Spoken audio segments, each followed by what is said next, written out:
So it was striking how these ideals became normalized in everyday life among the Luo and captured in refrains that girls simply needed more than boys.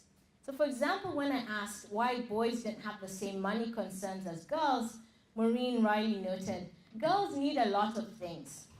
Because a girl will want to dress properly, she'll want to bathe well, use good oil, she'll want to have proper shoes to be fashionable and trendy, she'll want to plait her hair, and the rest that you think a girl can use.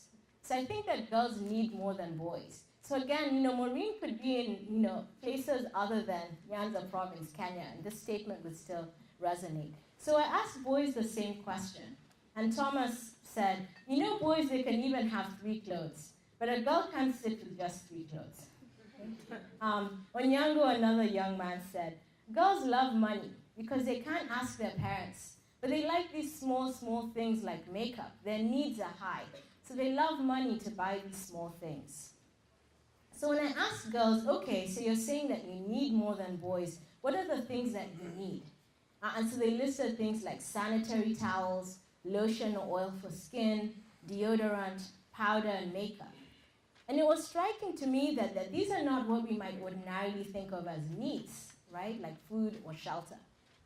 They wouldn't die, Some women will say, I really would die if I didn't have, but they wouldn't die if they didn't have these things, right? And additionally, the things they listed needed continual replenishing, that they get finished every month, and therefore continual money. So once things were constructed as needs or necessities, then they created compulsion, and this made sense of many comments like Helen's. So she said, if the family is poor, and she's a schoolgirl, so she already has food, shelter, clothing, and she's going to school. She says, the family is poor. As girls, we need several things. But if the family can't provide all this, the girl will be forced to search for them somewhere else. And remember, Jacqueline also said, you'll be forced to search, to buy that trouser that you need. She uses the same language. Okay? So if the family didn't consider things like lotion or sanitary pads necessities, but a girl did, then this justified in her mind, and sometimes her parents' mind, a search for a rich boyfriend. So some parents would have a sort of don't ask, don't tell policy when it came to these things. And so the consequence then was, in this logic, providing men who are often older became constructed as a need or a necessity. So beyond this, I think a larger globalized cultural project was going on.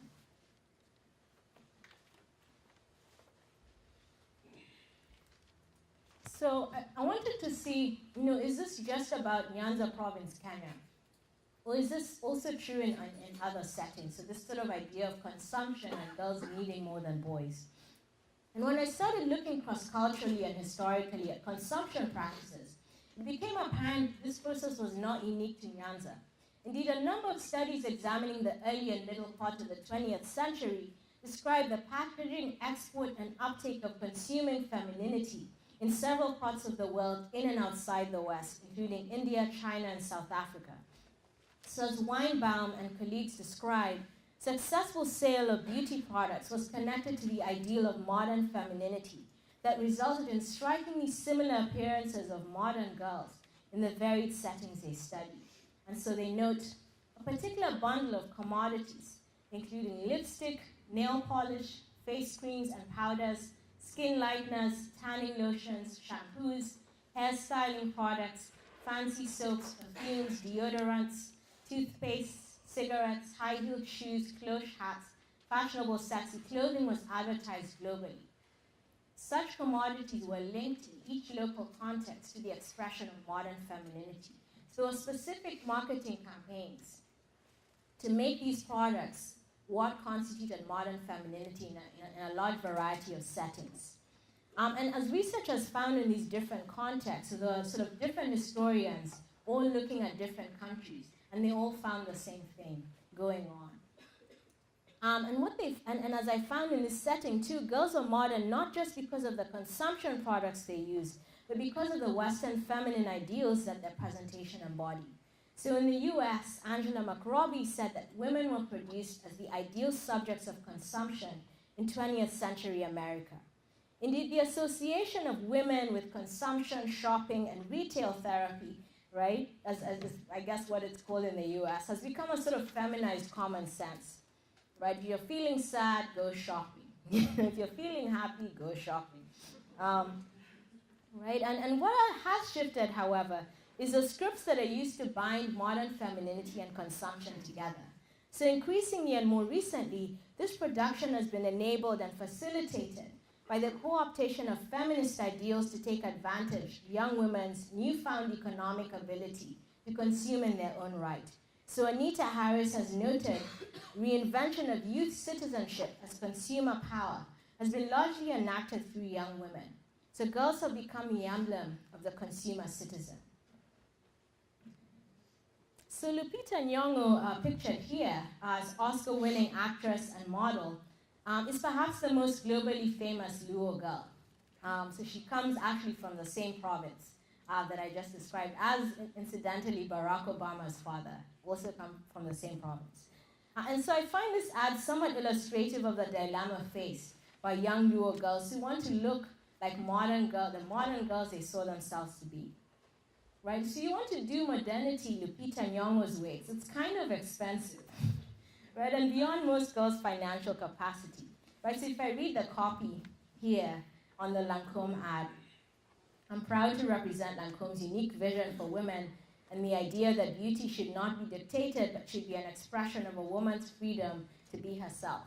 Right? But being yourself, the Lupita Nyong'o way, requires quite a lot of money, even if you're in the States, right? And so consuming women often required providing men. So the paradox of education. These dynamics were especially exacerbated for girls who are going to school. And there's a paradox here in that we know that education has been extraordinarily successful in impacting women's fertility. Changes in preferences regarding the number of children to have, as well as increased use of Western contraceptives as a means to enact these preferences, are illustrations of the changed thinking, practice, and agency of educated women. And in this setting, over 90% of youth knew what HIV/AIDS was and how to prevent it. So school had clearly succeeded in knowledge transmission. Right? So if education has had such dramatic effect on one sexually transmitted condition, fertility, why not on HIV/AIDS? Okay? And so the problem, I argue, was embedded in the nature and work of school. So school was an institution charged with the production of modern subjects.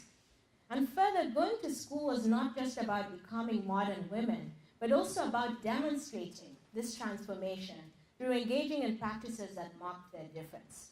So village girls could use rags. During menstruation, schoolgirls wore sanitary pads.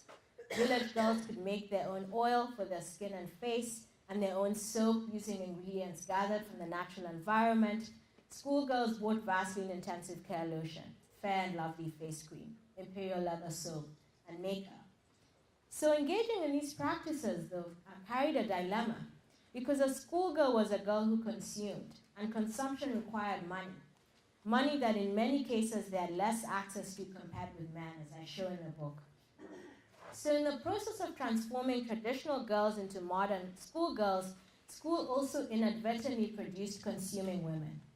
So the project of modernity, the implicit work of school then, was arguably bound up with consumption that many could not afford. So what I found in school were these competing normative systems, with one group of girls only pursuing what they called relationships for education, right? So I felt really sad, actually, because a lot of the young men would say that they're in relationships for education. What that essentially meant was no sex, because once it became sexual, then they had to provide, right? And so these relationships for education, so the other kind of relationship was relationship for sex, right? But one group of girls were only pursuing relationships for education and avoiding relationships until later. And so the mantra that they were given in school was boys will destroy your life, stay away from boys, focus on school first, and then consume later. And another group of girls were profoundly skeptical that they would end up with jobs that would enable them to consume in their own right.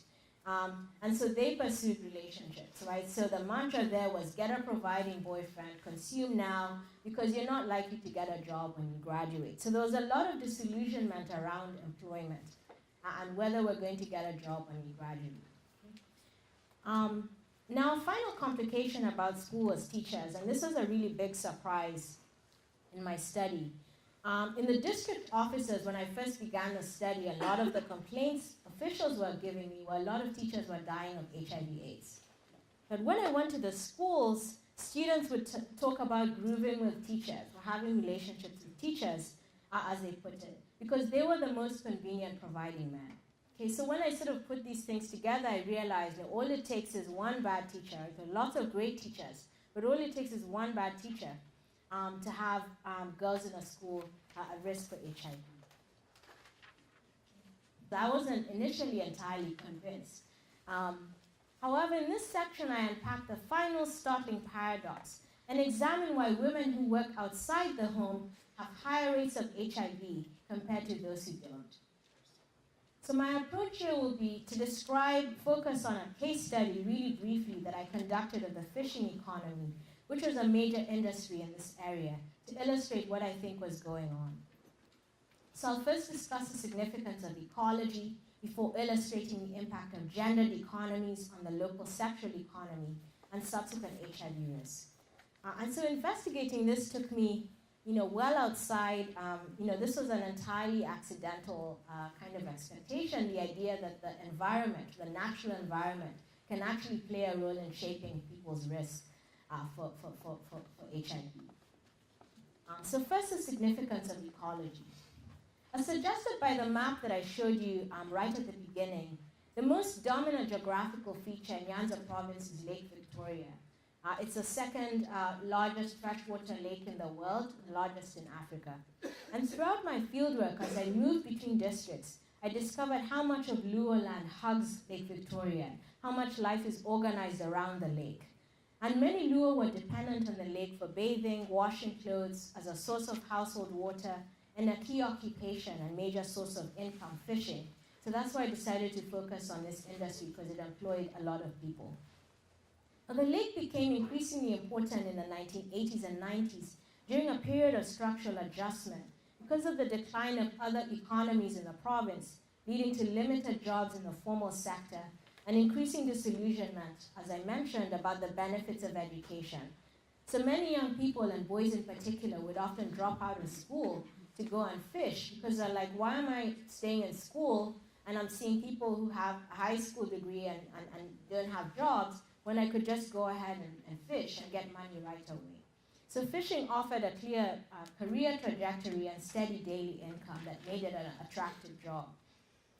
Now, the almost 4% annual rate of population growth around the lake, as well as the growth of the fishing industry, had a number of ecological consequences that resulted in significant lake pollution. So sediment runoff from soil erosion resulting from deforestation, so people were cutting down trees to get wood for food preparation or to build smoking racks for fish. So that meant that there was a lot of soil erosion draining into the lake. Factories were illegally dumping waste into the lake. Runoff from fertilizers from farms were also going into the lake. And so all this contributed to excess nutrients in the lake. And they fueled the fast and disruptive growth of a water hyacinth weed, which covered about 6,000 hectares, the Kenyan portion of the lake. So the weed and pollution in combination had a devastating effect on the fish populations. So not only were fish breeding grounds destroyed by the weed, reducing both the number and size of fish, but the toxic water also drove fish further and further out into the lake in search of fresh water. And so these ecological changes, I found, had significant impacts on the behavior of fishermen and subsequently HIV risk. They resulted in both increased competition by fishermen for a now limited supply of fish and longer time spent on the water in search of migrating fish. So another important dimension here is that in Nyanza, as in many fishing communities around the world, this is as true in Alaska and Malaysia as it is here, men fish, women sell the fish. And also in this context, they didn't have access to fridges. What would happen then is a fisherman would typically go out and fish and then come back, give the fish to his wife, who would then sell the fish. Right? That was a sort of classic way in which this worked. But when the ecological changes I just described mapped onto this gendered structure of the fishing economy, they had really devastating effects on HIV risk.